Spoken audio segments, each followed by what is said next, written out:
Hello students, कैसे हैं आप सभी। उम्मीद करते हैं कि आप सभी लोग अच्छे होंगे। तो चलिए फिर से आप सभी को आपका अपना YouTube channel mastermind academy official में आप सभी का वेलकम है। तो जैसा कि आप लोगों को पता है कि मैंने ऑफलाइन बैच में अध्याय 1 पढ़ चुका था, यानी चैप्टर 1 पढ़ चुका हूं। और अब हम आप लोगों को पता है कि कोरोना वायरस की वजह से हमारा क्लासेस सारे जो ऑफलाइन बैचेज हैं सारे ऑफ हो चुकी है। तो आप लोगों के लिए मैंने ये ऑनलाइन क्लास लेके आया हूं। अब हम यहाँ से चैप्टर वाइज सॉल्यूशन देखेंगे। अध्याय 2 यानी बहुपद, हमें पॉलिनोमियल पढ़ना है। यहाँ से हम अपने सिलेबस की शुरुआत करते हैं। बाकी जो हमारा अध्याय 1 है उसका वीडियो हम कभी बना के बाद में डाल देंगे। तो अभी हम पॉलिनोमियल से स्टार्ट करेंगे, अपने सिलेबस को आगे की तरफ लेके चलेंगे। तो देखिए, सबसे पहले हमारा दूसरा चैप्टर है बहुपद, पॉलिनोमियल। इसमें मुझे पढ़ना किस किस के बारे में है, जैसे कि मुझे कुछ टर्म्स के बारे में पढ़ना होगा। चर क्या होता है, अचर क्या होता है, शेषफल प्रमेय के बारे में पढ़ना है, गुणनखंड प्रमेय, फैक्टर थ्योरम जिसको कहते हैं, शेषफल प्रमेय, रिमाइंडर थ्योरम, ठीक है। इस तरीके से वेरिएबल, कांस्टेंट और बहुपद के गुणनखंड, ये सभी पद जो है, इनसे सभी चीजों के बारे में हमें इन चैप्टर में पढ़ना है, बहुपद चैप्टर के अंदर। तो चलिए हम चलते हैं अपने चैप्टर की तरफ और हम समझते हैं कि इस चैप्टर में हमें क्या होता है, वेरिएबल क्या है, कांस्टेंट क्या है। तो आइए स्टार्ट करते हैं। अब आइए समझते हैं कि बहुपद क्या होता है।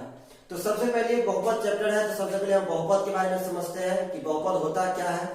फिर इसके और भी इसके में जो भी कॉन्सेप्ट आएंगे आगे हम उसको पढ़ते चलेंगे।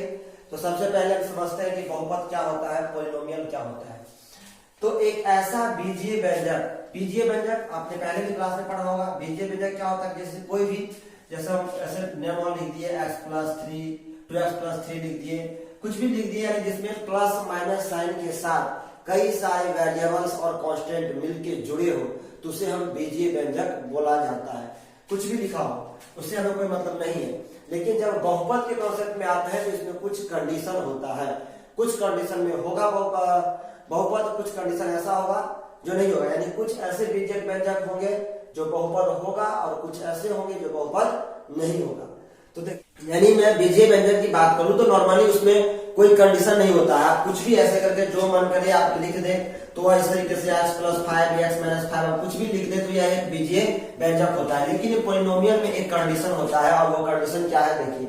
तो एक ऐसा बीजीय व्यंजक जिसे px = a0xn a1 xn-1 a2 xn-2 (an-1 × x + an) के रूप में व्यक्त किया जा सके, जहां a0 a1 a2 an अचर वास्तविक संख्या है। अचर, अब समझिए अचर क्या होता है, हमें ये समझना है। अचर यानी जिसका मान बदले ना। जैसे कि अचर पद तो वो होता है कि जिसका मान नहीं बदले, जैसे कि 3, ये सब क्या अचर है, कांस्टेंट है। 4, 5, ये सब कोई भी नंबर वो क्या होता है, अचर होता है। इसी तरीके से हम कभी कभी अपने आवश्यकता के अनुसार A, B, C इस सब को भी, D इस सब, जैसे A, B, C, D, इसका यूज दोनों तरीके से होता है, चर के रूप में भी और अचर के रूप में भी। इसका यूज हम कभी कभी चर के रूप में भी कर लेते हैं और अचर के रूप में भी कर लेते हैं।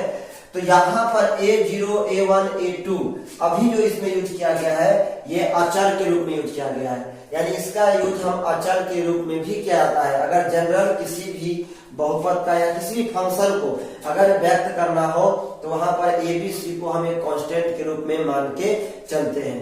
तो यहाँ पर देखिए, और अचर वास्तविक संख्या है और वास्तविक संख्या होना चाहिए, और a0 = not 0, यानी ये जो फर्स्ट टर्म है ये 0 नहीं हो, ये इसका वैल्यू कुछ ना कुछ होना चाहिए। अगर ये 0 हो जाएगा तो ये पूरा क्या हो जाएगा, 0 हो जाएगा। तो यानी इसीलिए कहते हैं कि a0 यानी फर्स्ट जो टर्म है 0 के बराबर नहीं होना चाहिए। बाकी a1, a2, a3 ये सब 0 हो सकता है, ठीक है। तथा n एक और ऋणात्मक पूर्णांक है। n एक और ऋणात्मक पूर्णांक, इसका मतलब क्या हुआ, नॉन नेगेटिव इंटीजर।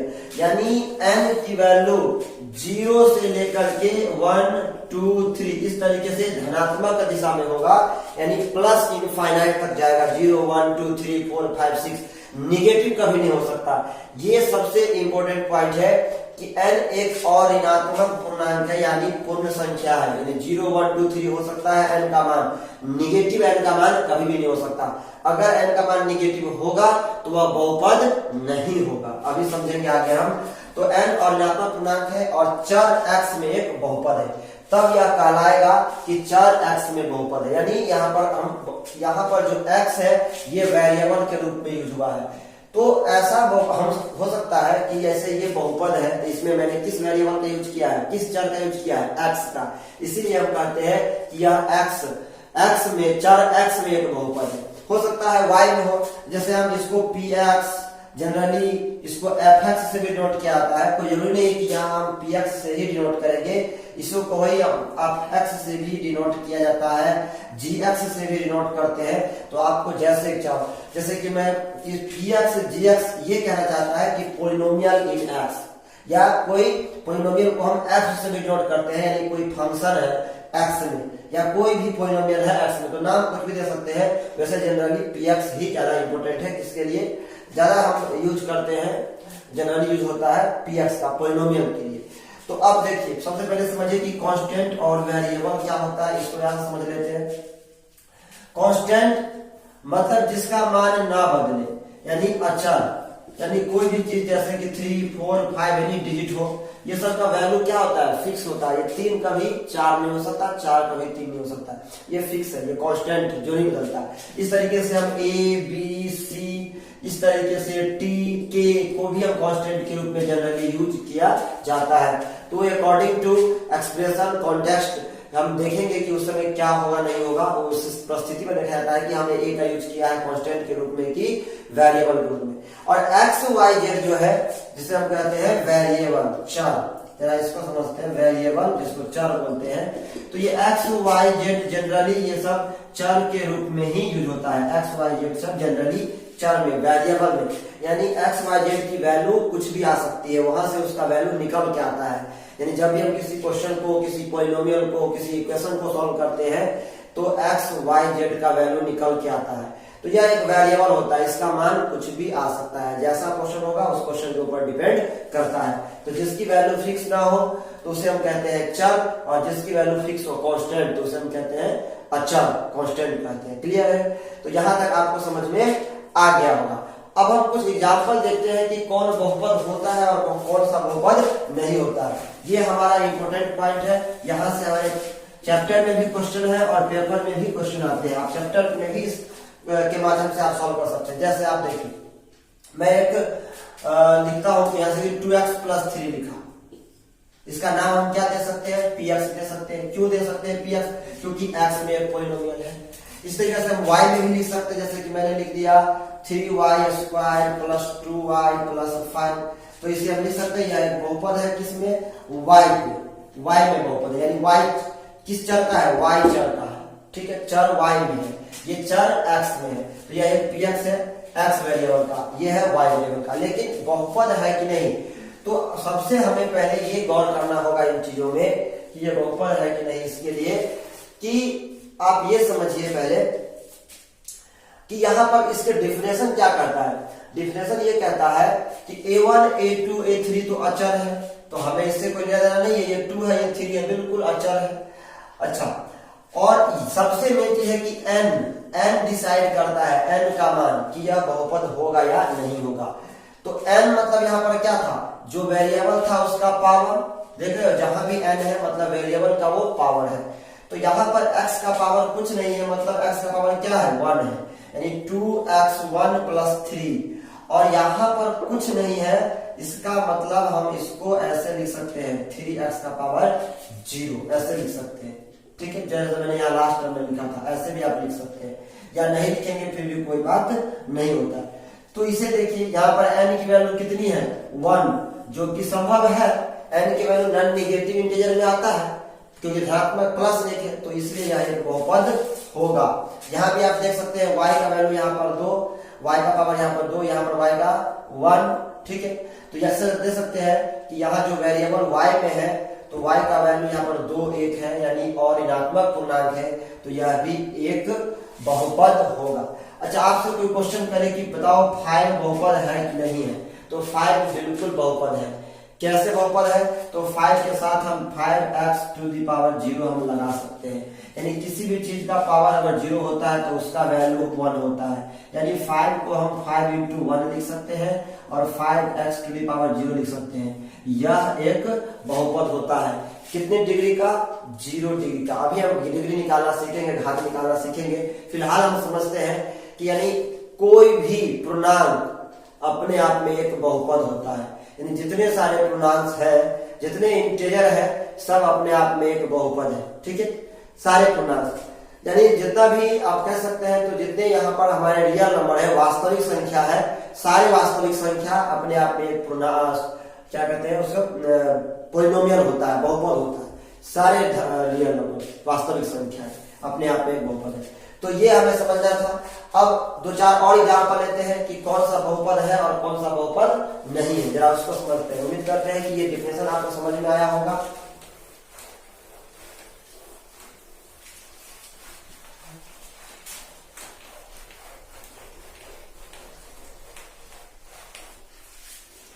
अब जरा देखिए, हम दो चार एग्जाम्पल लेते हैं। जैसे आपसे कोई पूछा कि बताओ 3x cube plus 2x plus 5, क्या यह बहुपद है? बिल्कुल है बहुपद, क्योंकि x का पावर यहाँ पर कितना है? 3, यहाँ पर क्या है? 1, यहाँ पर x का पावर क्या है? 0, तो 0 भी आ सकता है, नहीं भी कुछ है तो इसे नहीं भी लिख सकते। फिर भी हम ये देख सकते हैं कि n की जो वैल्यू है वह नॉन नेगेटिव होना चाहिए, जो कि यहाँ पर बिल्कुल है, अतः हम कह सकते हैं कि एक बहुपद है। तो बहुपद कौन सा नहीं होगा? सबसे पहली बात, बहुपद कौन नहीं होगा? तो बहुपद नहीं होगा उसका देखना, ये देखिए कि अगर कोई कह दिया कि 3x to the power 1/2 plus 5x plus 3, अब इस आपसे कोई पूछ दिया कि बताओ ये बहुपद है, हम कहेंगे बहुपद नहीं है, क्योंकि जो x का जो वेरिएबल होता है उसका घात क्या होना चाहिए? इंटीजर होना चाहिए। क्या होना चाहिए? इंटीजर। और इंटीजर होना चाहिए तो आप इसे देख सकते हैं कि यहाँ पर जो घात है वह एक इंटीजर नहीं है, यह एक रैशनल नंबर है, 1/2 पावर है, इंटीजर नहीं है। और यहाँ पर जो डिफिनेशन मैंने देखा था बहुपद का, वह कह रहा है कि इंटीजर होना चाहिए। इंटीजर मतलब 1 2 3 4, और वो भी कौन सा इंटीजर? धनात्मक इंटीजर, यानी 0 हो सकता है, 1 हो सकता है, 2 हो सकता है, 3, निगेटिव नहीं हो सकता। और यहाँ पे 1/2 है, अतः यह बहुपद नहीं होगा। इस तरीके से अगर कहीं 3x प्लस 1/x प्लस 5 लिख दिया तो यह भी बहुपद नहीं होगा। क्यों नहीं होगा? क्योंकि 1/x है, यानी x को जब ऊपर ले जाएंगे तो ये क्या बन जाएगा पता है? 3x plus x to the power -1 plus 5, यानी जैसे ही नीचे में आ गया x तो यह भी बहुपद नहीं होगा। अगर कहीं भी आपको x नीचे में लिखा मिल जाए तो बहुपद नहीं होगा। अगर कहीं पे आपको मिल जाए कि √5 x क्यूब प्लस मिल जाए √3 √x, तो यह भी बहुपद नहीं होगा। कैसे नहीं होगा? क्योंकि x के जो यहाँ पावर है, जो घात है, यानी ये 3x टू दी पावर 1/2 होगा, रूट को 1/2 लिख सकते हैं, यह एक पूर्णांक नहीं है, अतः यह भी एक बहुपद नहीं होगा। क्लियर है? तो ये बहुपद कौन बहुपद है, कौन सा बहुपद नहीं है, ये उम्मीद करते हैं कि ये चीज आपको समझ में आया होगा। तो अभी देखिए, हम इसमें अभी चलते हैं अगला क्वेश्चन जो आपके बुक में होगा, उस क्वेश्चन को हम समझते हैं, फिर आगे की तरफ बढ़ेंगे।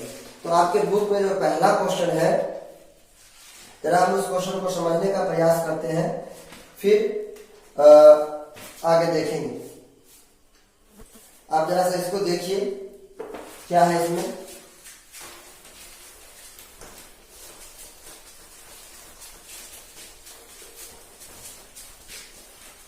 अगर आपसे कोई कह दे कि x² प्लस √x प्लस 3 क्या एक बहुपद है, हम कहेंगे बहुपद नहीं, क्योंकि x का पावर कितना है? रूट है, जो कि पूर्णांक नहीं है। यानी जो वेरिएबल होता है, जो चर होता है, उसका हमेशा उसका घात क्या होना चाहिए? एक धनात्मक पूर्णांक होना चाहिए, धनात्मक पूर्णांक होना चाहिए, या 0 भी हो सकता है, यानी नॉन निगेटिव होना चाहिए। ठीक है, निगेटिव नहीं होना है, नॉन ऋणात्मक होना चाहिए, ऋणात्मक नहीं होना है, बस धनात्मक चलेगा, 0 चलेगा। ठीक है, इस तरीके से एक और क्वेश्चन देखिए। अगर आपसे कोई पूछे कि y प्लस 2/y क्या बहुपद है? बिल्कुल नहीं है, क्योंकि नीचे में आ गया y, तो ये भी अपने में बहुपद नहीं है। अगर आपसे कोई पूछे कि y² प्लस √2 एक बहुपद है, तो हम कहेंगे बिल्कुल है, क्योंकि जो चर है वह y है, उसका पावर कितना है? 2, तो चलेगा। कोई दिक्कत नहीं। देखिए √2, तो √2 एक कांस्टेंट है, कांस्टेंट रूट में भी हो सकता है, किसी में भी हो सकता है, उसे कोई लेना देना नहीं है। तो यह भी एक बहुपद है। तो चलिए अब हम आप चलते हैं कि कितने टाइप्स के बहुपद होते हैं, इसके बारे में पढ़ते हैं। फिर बहुपद का डिग्री हम कैसे फाइंड करते हैं, यानी उसका घात कैसे निकालते हैं, समझते हैं। तो हम चलते हैं अपने अगले कॉन्सेप्ट की तरफ। आइए देखते हैं। अब समझिए, आइए इस बात को समझते हैं। देखिए कुछ ये पॉइंट्स है, जैसे कि बहुपद का घात, डिग्री ऑफ अ पॉलिनोमियल, ये क्या होता है। यानी सबसे पहले हमें ये अभी क्वेश्चन आएगा, आपके चैप्टर में भी क्वेश्चन मिलेगा, बहुत ही इंपॉर्टेंट पॉइंट है ये। बहुपद का घात यानी डिग्री ऑफ अ पॉलिनोमियल, यानी किसी भी पॉलिनोमियल का हम डिग्री कैसे निकालेंगे, यानी उसका घात हम कैसे निकालेंगे, हम ये सीखना है। तो किसी बहुपद में चर के सबसे बड़े घात वाले पद के घातांक को उस बहुपद का घात कहते हैं। यानी यार क्या कर रहा है, इसको याद रखना है आपको, सबसे बड़े घात, इस पॉइंट को याद रखना है। सबसे बड़ा घात हो तो उसी पद के घात क्या होता है। तो जनरली देखो, अगर मैंने कहीं पर लिख दिया 2x² + 3, तो ये जो पावर होता है इसी को हम क्या कहते हैं, घात कहते हैं। अब इसको घात कहते हैं, तो इस तरीके से नहीं, कहीं पर 3x³ + 2x² + 3, अगर जनरल 3 है तो इसको 3x की पावर 0 ही बोल सकते हैं। अब हमसे कोई पूछे कि इसका घात बताओ, इसका घात क्या होगा। अगर कोई ये इक्वेशन है 3x³ + 2x² + 3x +3x + 5 लिखा हुआ है, यहाँ पर 0 नहीं होगा, यहाँ पर 1 होगा और यहाँ 0 होगा, ऐसे करके 0, चाहे 5 रहे या 5 के साथ हम x की पावर 0 भी लगा सकते हैं, क्योंकि x 0 का मान कितना होता है, 1 होता है। क्लियर है। तो अब जरा इसको समझिए, अगर कहीं ऐसा आ गया, अब इसका मुझे कोई पूछ दे कि घात क्या हो, तो घात तो ये x का घात यहाँ 3, x का घात यहाँ 2, x का घात वहां 1, x का घात यहाँ 0, ठीक है। या ये नहीं भी रहेगा फिर भी कोई दिक्कत नहीं है, उसे हम 0 ही कहते हैं। तो अब जरा आप बताइए हमको कि कह रहा है कि बहुपद का घात क्या होता है। तो किसी बहुपद में चर के सबसे बड़े घात वाले पद के घातांक को, तो सबसे बड़ा घात वाला पद कौन सा है, ये सबसे बड़ा घात इसी में है। क्या लिखा था यहाँ पर, 3x⁵, यानी x का पावर क्यूब है, यहाँ पर x का पावर 2 है, यहाँ पर x का पावर 1 और यहाँ x का पावर क्या है, 0 है। तो सबसे बड़ा घात कितना है, 3। तो यही इसका क्या होता है, घात होता है।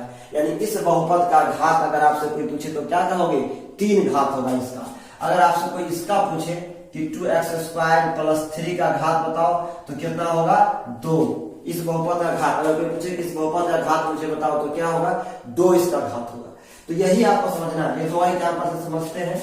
अगर हम इसको लिखे, इसको देखिए, अगर इसका यहाँ पर हम और लिखते हैं, यहाँ पर यही से आपको समझना है।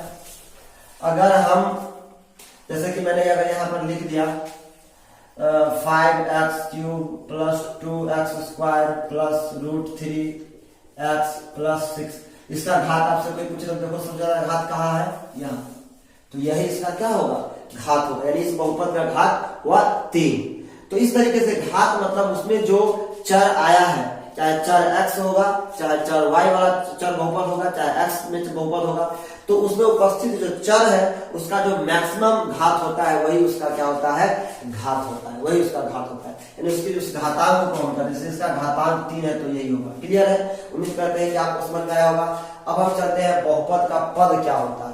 तो बहुपद का पद मतलब कुछ नहीं है, जरा इसको आप समझेंगे तो, मैंने यहाँ कोई बहुपद लिखा जैसे कि 2x + 3 मैंने लिखा, तो यहाँ पर टर्म्स ऑफ अ पॉलिनोमियल, यानी ये इसका एक टर्म हुआ, ये 2x एक टर्म हुआ, 3 एक टर्म हुआ। आपसे कोई पूछे कि यह कितने टर्म का बहुपद है, तो 2 टर्म का। अगर मैं यहाँ पर लिख दूं 3x² + 5x + 6, अगर आपसे कोई पूछे कि इसमें ये कितने टर्म का बहुपद है, तो हम कहेंगे 3 टर्म का, 1 टर्म, 2 टर्म, 3 टर्म। ये देखो ये 3 टर्म का बहुपद है, यानी उसमें ये जुड़ा हुआ है, प्लस के साथ जुड़ा हुआ है, तो ये एक बहुपद होता है। यानी इसमें टर्म की संख्या, यानी जितने टर्म, जैसे हम एक और यहाँ पर लिखते हैं, यहाँ समझिए, अब मैं इसको इरेज कर देता हूँ, यहाँ समझिए कि बहुपद के पद क्या होते हैं। जैसे कि कहीं पर लिखा हुआ है 3z² + 5z प्लस इस तरीके से 7, तो इसमें आपसे पूछे कि कितने टर्म है, हम कहेंगे 3 टर्म्स है, 1 टर्म, 2 टर्म और 3 टर्म। ये 3 टर्म के बहुपद में कितने पद है, 3 पद है। तो इस तरीके से उसमें जितने प्लस माइनस के साथ जुड़ा हो सकता है, यहाँ पे माइनस भी हो सकता है, फिर भी कोई फर्क नहीं पड़ना है। टर्म इसमें 3 ही होंगे, 1 2 3 टर्म, चाहे प्लस रहे चाहे माइनस रहे, कोई दिक्कत नहीं है। इसमें बस टर्म हमें काउंट कर लेना है कि इसमें कितने टर्म है। तो उम्मीद करते हैं कि आपको टर्म समझ में आ गया होगा। अब हम चलते हैं बहुपद के गुणांक, कोएफिशिएंट क्या होता है। तो कोएफिशिएंट का मतलब जरा इसको समझिए, फिर हम एक बार देखते हैं कोएफिशिएंट क्या होता है। जैसे मैंने एक उदाहरण लिखा इसको समझने के लिए, 3x² + 2x + 5 मैंने लिखा। तो इसमें गुणांक का मतलब होता है कि जैसे आपसे कोई पूछे कि x² का गुणांक बताओ, तो ये x² है, इसका गुणांक कितना है, 3। यानी जो वेरिएबल होता है, जो चर होता है और उसका जो घातांक होता है, उसको छोड़ करके बाकी जो बचता है वो सब उसका क्या होता है, गुणांक होता है। आपसे अगर कोई पूछे कि x² का गुणांक बताओ तो 3, कोई पूछे x का गुणांक बताओ, कोएफिशिएंट बताओ तो 2, आपसे कोई पूछे कि x का पावर 0 का बताओ तो आप क्या कहोगे, गुणांक 5। ठीक है, इस तरीके से कुछ भी हो सकता है। 3x के पावर 5 हो प्लस 2x4 हो प्लस 3x³ हो प्लस 2x² हो प्लस 6 हो, इतना बड़ा है। आप इसमें भी आपको कोई पूछे कि गुणांक बताओ तो आप कहोगे कि x5 का गुणांक कितना है, 3, x4 का गुणांक कितना है, 2, x3 का गुणांक कितना है, 3, x² का गुणांक कितना है, 2। ठीक है, तो इस तरीके से x0 का गुणांक कितना है, तो 6, x3 का 0 का गुणांक। तो इस तरीके से ये जितना से गुना हुआ होता है, जरा इसको एक बार और थोड़ा सा टेढ़े एग्जांपल के साथ हम समझते हैं, जिसमें विद्यार्थियों को कंफ्यूजन होता है। जैसे कि कहीं पर लिख दिया a - b का ऐसे x² लिख दिया प्लस 3x लिख दिया प्लस 5 लिख दिया। तो अगर आपसे कोई पूछे कि x² का गुणांक क्या होगा, तो ये पूरा a - b पूरा x² का गुणांक होगा। अगर आपसे कोई पूछ दिए कि x का गुणांक क्या होगा, तो ये 3 पूरा x का गुणांक होगा। क्लियर है। तो इस तरीके से उम्मीद करते हैं कि आपको बहुपद का गुणांक भी समझ में आ गया होगा। अब हमको समझना है बहुपद का मानक रूप क्या होता है, standard form of a polynomial क्या होता है, यानी किसी भी पॉलिनोमियल का स्टैंडर्ड फॉर्म क्या होता है। तो देखिए, यानी अगर कोई बहुपद हो तो उसके जो घात होते हैं, तो उस घात को या तो आरोही क्रम में सजाया हुआ हो या अवरोही क्रम में सजाया हुआ हो। अगर आरोही क्रम में सजाया है फिर भी वह स्टैंडर्ड फॉर्म में है, यानी मानक रूप में है बहुपद, और आरोही क्रम में हो फिर भी होगा, और अवरोही क्रम में होगा तो फिर भी वह एक बहुपद का मानक रूप होगा। जैसे देखिए, मैंने यहाँ पर अभी तक जैसे कि 3x³ प्लस 2x प्लस 5 लिखा, तो यहाँ x की पावर 3 है, यहाँ x की पावर 1 है, यहाँ x की पावर क्या है, 0 है।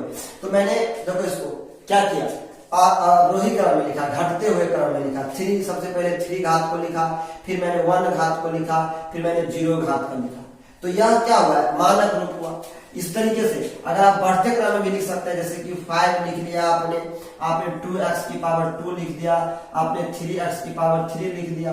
ठीक है, तो इस तरीके से भी अगर आप लिखते हैं तो यह एक उस बहुपद का क्या होगा, स्टैंडर्ड फॉर्म होगा। क्योंकि यहाँ पर घात कितना है, x के पावर 0 घात, यहाँ पर 2 घात, यहाँ पर 3 घात। तो इस तरीके से बढ़ते हुए क्रम में होना चाहिए, नहीं तो घटते हुए क्रम में चाहिए। और अगर आप यहाँ पर लिख देते हैं 3x² plus 2x³ plus x plus 1, आप देखो पहले आपने 2 ले लिया, फिर उसका पावर 3 ले लिया, फिर वहां पर 1 घात ले लिया, फिर 1। तो इस तरीके से यह किसी में है, आरोही में है ना अवरोही में। यानी बहुपद का मानक रूप यानी स्टैंडर्ड फॉर्म में होने के लिए उसके घात को या तो अवरोही क्रम में सजाना पड़ेगा, उसके टर्म को, यानी उसका टर्म का प्रत्येक का घात देखिए और उसके प्रत्येक टर्म को वैसे ही रखिए जैसे उसके घात का, ताकि उसका घात आरोही क्रम में हो जाए या अवरोही क्रम में। क्लियर है। तो उम्मीद करते हैं कि यहाँ तक आपको समझ में आया होगा। इस लेक्चर में हम यहीं तक इस क्लास को स्टॉप करते हैं। अब हम अगले लेक्चर में टाइप्स ऑफ बहुपद यानी बहुपद कितने प्रकार का होता है, इस सब के बारे में पढ़ेंगे। तो तब तक आप इसका प्रैक्टिस कीजिए, नोट्स बनाइए और अपने घर पे रहिए, सेफ रहिए, पढ़ते रहिए। Bye bye, take care.